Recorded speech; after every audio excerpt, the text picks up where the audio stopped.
एक कस्बे में शेखर नाम का 22 साल का युवक रहा करता था।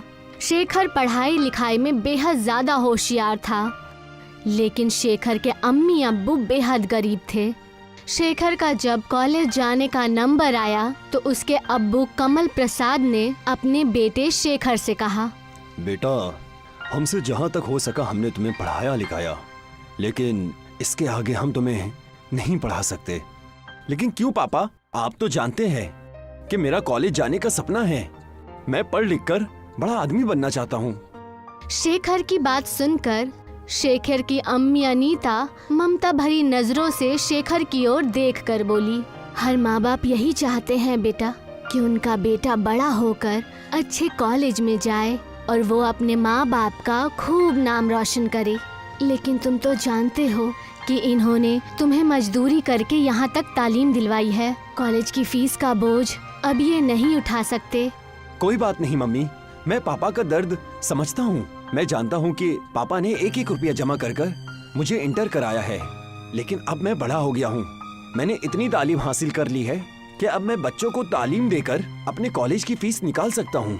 पूरे गांव में सिर्फ तुम ही ने इंटर किया है बेटा, वरना तुम तो जानते ही हो कि हमारे गांव का मुखिया किसी भी माँ बाप को अपने बच्चों को पढ़ाने की सलाह नहीं देता। इस कस्बे में जिस भी माँ बाप ने अपने बच्चों को पढ़ाने के लिए सोचा तो मुखिया ने हमेशा उनके कान भर दिए। तुम्हारी मम्मी सही कह रही हैं बेटा। अरे लोग तो तालीम के फायदे बताते हैं, लेकिन हमारे गांव का मुखिया तो तालीम के नुकसान बताने लग जाता है। बोलता है कि पढ़ने लिखने के बाद लोग बेकार हो जाते हैं, वो किसी काम के नहीं रहते। मेहनत करने से फिर वो दिल चुराने लगते हैं और मजदूरी करने में उन्हें शर्म आने लगती है। बेटा, अब मैं चाहती हूँ कि तुम अपने पापा के काम में हाथ बटाओ। अब तुम्हारे पापा बूढ़े हो चुके हैं। आपको क्या लगता है मम्मी कि मैं नहीं चाहता कि पापा अब आराम से बैठें? लेकिन आप ही बताइए, आप क्या चाहती हैं? क्या मैं भी पापा की तरह मजदूरी करूं? नहीं मम्मी, मैं कुछ अलग करना चाहता हूं। इतना कहकर शेखर वहाँ से चला जाता है। कमला प्रसाद अपनी बीवी की ओर देखते हुए बोले, कोई बात नहीं, वो कुछ अलग और नया करना चाहता है तो इसमें गलत क्या है? मेरा मन कहता है कि मेरा बेटा कुछ न कुछ बड़ा करेगा। अगले दिन शेखर अपना बैग पैक करके शहर जाने की तैयारी करने लगा। कहाँ जा रहे हो शेखर? मैं शहर जा रहा हूँ। अगले दिन शेखर अपना बैग पैक करके शहर जाने की तैयारी करने लगा। कहाँ जा रहे हो शेखर? मैं शहर जा रहा हूँ मम्मी। शहर में मेरा दोस्त नितिन रहता है। मैं उसके साथ उसके कमरे में रह लूंगा और वहाँ मुझे ट्यूशन पढ़ाने के लिए बहुत सारे बच्चे भी मिल जाएंगे। आप दोनों चिंता मत कीजिए, और जैसे ही सब कुछ ठीक हो जाएगा मैं हर महीने आप लोगों को पैसा भेजता रहूंगा। इतना कहकर शेखर अपने घर से निकल गया। शेखर बस स्टैंड पर पहुंचा ही था कि तभी वहां पर गांव का मुखिया टहलते हुए आ गया। शेखर को देखकर मुखिया मजाक उड़ाने वाले अंदाज में शेखर से बोला, क्या हाल है शेखर? कहाँ जाने की तैयारी है? मैं शहर जा रहा हूँ मुखिया जी। हाँ, मैंने सुना है कि तुम शहर जाकर कॉलेज में तालीम हासिल करना चाहते हो। तुम नई पीढ़ी की बच्चों में शर्म नाम की कोई चीज तो बची नहीं है। बाप मजदूरी करते करते बूढ़ा हो गया है, उसका हाथ बटाने की बजाय शहर में मौज मस्ती करने जा रहे हो। अपने हाथ में रहिए मुखिया जी। आप क्या चाहते हैं? मैं भी पापा की तरह अपनी जिंदगी मजदूरी करते करते निकाल दूं? मैं अपने आने वाली पीढ़ी को इस मुसीबत का सामना नहीं करने दूंगा। इतना कहकर शेखर बस में चढ़ गया और कुछ ही घंटों में वो शहर पहुंच गया। शहर में वो अपने दोस्त नितिन के पास पहुंचा ही था कि नितिन उसे अचानक देखकर चौंक गया। क्या बात है शेखर, तुम अचानक यहाँ कैसे? शेखर ने सारा मसला नितिन को कह सुनाया। मुझे ये कहते हुए अच्छा तो नहीं लग रहा है, लेकिन मैं तुम्हारी मदद नहीं कर सकता क्योंकि मेरा रूम पार्टनर 2 दिन बाद यहाँ आ जाएगा। कोई बात नहीं, मैं यहाँ जमीन पर बिस्तर बिछाकर सो जाया करूंगा। वैसे भी तुम और तुम्हारा रूम पार्टनर तो कॉलेज में चले जाते हैं। मैं सुबह शाम बच्चों को ट्यूशन पढ़ा दिया करूंगा और तुम्हारे साथ कॉलेज चला जाया करूंगा। मुझे माफ करना शेखर, ये बातें कहने में अच्छी लगती हैं, लेकिन सच ये है कि 3 लोग एक रूम में एडजस्ट नहीं कर सकते। तुम्हें यहाँ से जाना होगा, और वैसे भी तुम्हें अपने माँ बाप को गाँव में अकेला छोड़कर यहाँ नहीं आना चाहिए था। जाओ, जाकर उनके साथ मजदूरी करो। शेखर मुंह लटकाकर वहाँ से चला गया और फुटपाथ पर बैठकर सोचने लगा। अगर गांव वापस चला गया तो सभी लोग मेरा मजाक उड़ाएंगे।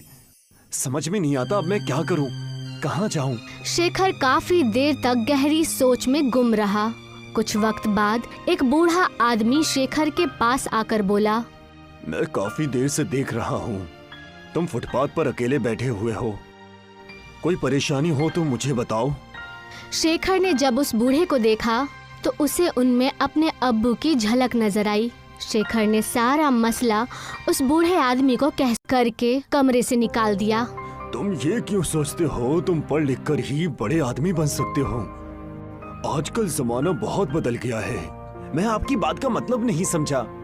ये सच है कि शिक्षा बहुत जरूरी है, लेकिन उससे भी ज्यादा सच ये है कि इस देश में जितने भी बड़े बिजनेसमैन हैं और बड़ी बड़ी कंपनी के मालिक हुए हैं, उन सब ने बहुत कम पढ़ाई लिखाई की थी। मेरी एक पिज्जा की दुकान है। तुम चाहो तो मेरी दुकान में काम कर सकते हो और रात में मेरी दुकान पर रुक भी सकते हो। इस तरह तुम्हें अपने गांव वापस नहीं जाना पड़ेगा। शेखर को उस बूढ़े आदमी की बात बेहद पसंद आई। उस दिन के बाद से शेखर उस बूढ़े आदमी के दुकान में डिलीवरी बॉय का काम करने लगा। वो दिन भर मेहनत करके पिज्जा की डिलीवरी करता और रात के समय बूढ़ा आदमी जब दुकान बंद करके चला जाता तब शेखर उसके दुकान में ही बैठकर रात भर पढ़ाई करता। धीरे धीरे शेखर की समझ में आने लगा कि पढ़ाई और व्यापार दोनों अलग अलग बातें हैं। एक दिन शेखर ने उस बूढ़े आदमी से बोला, मैं पिज्जा बनाना सीखना चाहता हूँ। क्यों नहीं बेटा, जरूर, आज से तुम ही किचन में काम करोगे। शेखर कुछ ही दिनों में बेहद बढ़िया पिज्जा बनाना सीख गया। उसके हाथ के बने हुए पिज्जाज लोगों को बेहद पसंद आने लगे। शेखर अब कुछ पैसे बचाकर अपने अम्मी अब्बू को मनी ऑर्डर किया करता था। अचानक उस बूढ़े आदमी का इंतकाल हो गया। उस आदमी के इंतकाल के बाद उस बूढ़े आदमी का बेटा शेखर से बोला, मैं तुम्हें शुरू से पसंद नहीं करता था। पापा को पता नहीं तुम्हारे अंदर ऐसा क्या नजर आया कि उन्होंने पूरी दुकान तुम्हें सौंप दी। तुम यहाँ से जा सकते हो। ऐसा मत कीजिए, आप अगर मुझे दुकान से निकालेंगे तो मैं कहाँ जाऊँगा? अरे कहीं भी जाओ, मुझे उससे क्या। और वैसे भी तुम्हें पिज्जा बनाना आता ही है। जाओ जाकर कहीं और पिज्जा बनाओ।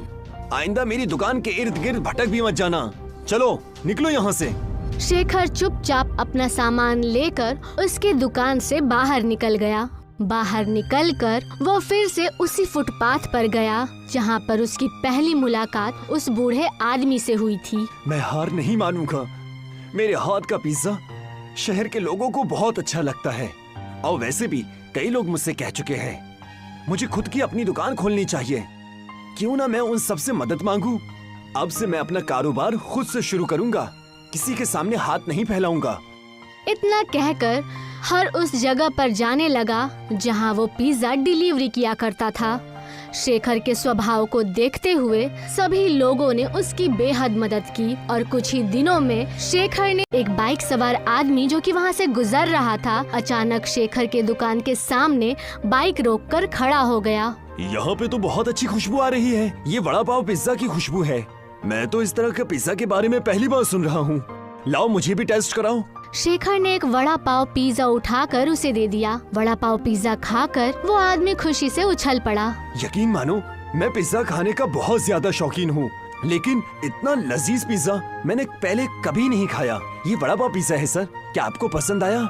मुझे बहुत ज्यादा पसंद आया। मैं एक न्यूज रिपोर्टर हूँ, मैं तुम्हारे वड़ा पाव पिज्जा की तारीफ जरूर करूँगा। इतना कहकर वो वहाँ से चला गया। कुछ ही दिनों में देखते ही देखते शेखर का वड़ा पाव पिज्जा बेहद मशहूर होने लगा। अब शेखर ने अपना खुद का बेहद अच्छा मकान शहर में ले लिया था। शेखर ने अब MBA भी कंप्लीट कर लिया था, लेकिन अब उसका पूरा ध्यान अपने वड़ा पाव पिज्जा की बिजनेस की ओर था। कुछ वक्त के बाद एक कंपनी का मालिक शेखर के पास आकर बोला, मेरा नाम एडवर्ड है, मैं अमेरिका में रहता हूँ। मैंने तुम्हारे वड़ा पाव पिज्जा की तारीफ बहुत सुनी है। मैं चाहता हूँ कि आज से ही तुम अपने वड़ा पाव पिज्जा की दुकान अमेरिका में खोलो। सच तो ये है कि मैं तुम्हारे साथ पार्टनरशिप करना चाहता हूँ।